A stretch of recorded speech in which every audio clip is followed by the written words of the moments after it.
കേരളം ഭരിക്കുന്നത് കുഞ്ഞാലിക്കുട്ടിയാണെന്ന് മുൻ മന്ത്രി എം വിജയകുമാർ പറഞ്ഞു. കേരളം ഭരിക്കുന്നത് കുഞ്ഞാലിക്കുട്ടിയാണ്. കുഞ്ഞാലിക്കുട്ടി തീരുമാനിക്കുക,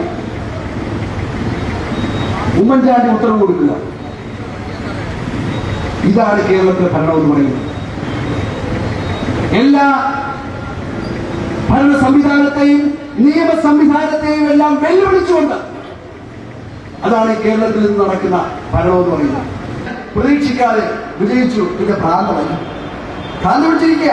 കാഴ്ച രൂപത്തിൽ അതാണല്ലോ, ഞാൻ പറയേണ്ട കാര്യമല്ലല്ലോ.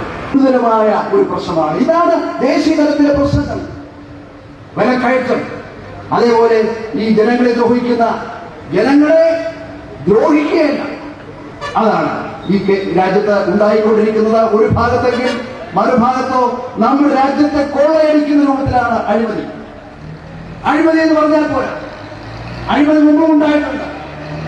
ഇപ്പോഴത്തെ അഴിമതി എന്ന് പറഞ്ഞാൽ പരസ്യമായ കൊള്ളയടിയാണ്. അവിടെ പെട്രോളിന് വില കൂട്ടുമ്പോൾ ഇവിടെ അദ്ദേഹം എന്താ ചെയ്യുന്നത്? കുറപ്പിക്കണ്ടേ? അദ്ദേഹം പറയുന്നു, ഞാൻ എന്റെ ഇവിടുത്തെ നികുതി 3 രൂപ ഒരു കൈ കൊണ്ട് പോക്കറ്റ് അടിക്കുക, എന്നിട്ട് മറ്റേ കൈ കൊണ്ട് 33 പൈസ കൊടുക്കുക, എന്നിട്ട് തട്ടുക. കൊള്ളാം.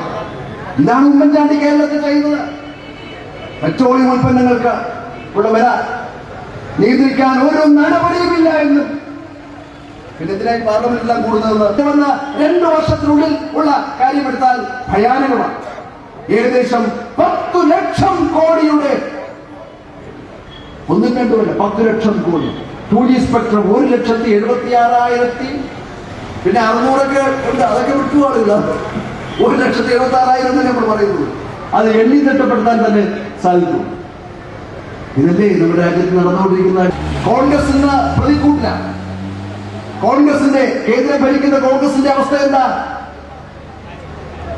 അവർ ജനങ്ങളിൽ നിന്ന് ഒറ്റപ്പെട്ടുകൊണ്ടിരിക്കുക. നമ്മുടെ കേരള മുഖ്യമന്ത്രി ഉമ്മൻചാണ്ടിയുടെ ഭാഷയിൽ പറഞ്ഞാൽ അതിവേഗം ബഹുദൂരം ജനങ്ങളിൽ നിന്ന് ഒറ്റപ്പെട്ടുകൊണ്ടിരിക്കുക. ഇന്ത്യ രാജ്യത്ത് എവിടെ തെരഞ്ഞെടുപ്പുണ്ടോ അവിടെ എല്ലാം പരാജയം. കോൺഗ്രസ് പരാജയപ്പെടുക മാത്രമല്ല, കോൺഗ്രസിന്റെ പരാജയം കെട്ടിവച്ച പൈസ പോലും കോൺഗ്രസിന് ശക്തി കേന്ദ്രങ്ങൾ നഷ്ടപ്പെടുകയാണ്.